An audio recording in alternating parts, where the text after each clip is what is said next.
Ce sont les derniers chiffres communiqués par le ministère de l'Intérieur espagnol. Au moins 72 000 migrants ont tenté d'entrer illégalement dans l'enclave de Ceuta la semaine dernière. 70 000 d'entre eux ont regagné le Maroc voisin, selon la même source.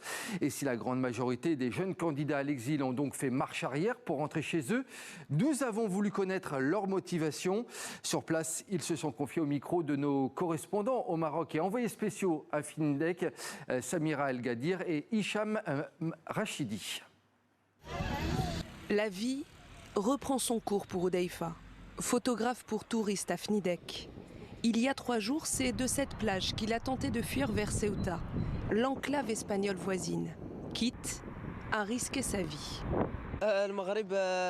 Au Maroc, tu te tues à la tâche pour 300 € par mois. Tu ne peux rien faire avec ça. Tu ne peux pas te loger ni te nourrir. Rien du tout. Pourtant, Oudaifa est diplômé en gestion et du haut de ses 21 ans, il se débrouille pour se construire un avenir. J'ai un permis pour les monts de charge, un permis B. Je me débrouille. Mais j'ai pas de travail. Je bricole, comme avec ce genre de job d'été. Tu sais bien qu'à Fnidek, il n'y a pas de débouché. C'est ce manque de perspective qui a également poussé Soufiane à passer la frontière. Aujourd'hui, il attend le car qui le ramènera chez lui, à 200 km d'ici. Lui cumule 2 emplois pour 100 € par semaine. J'ai ma femme, ma fille, ça ne suffit pas. C'est pas comme là-bas en Espagne où ils ont des salaires horaires. Tu peux gagner 50 € par jour.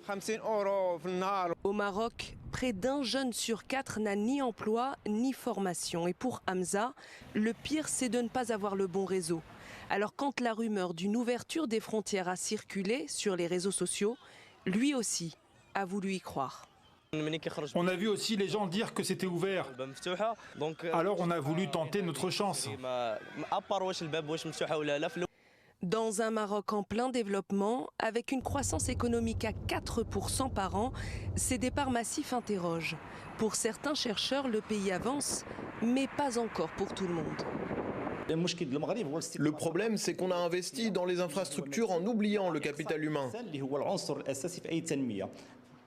Certes, il y a des actions associatives pour les jeunes, mais ça ne se traduit pas encore par des offres d'emploi concrètes. En attendant d'occuper un poste à la hauteur de leurs espérances, une partie de ces jeunes nous ont confié qu'ils repartiraient vers l'Europe si l'occasion se représentait.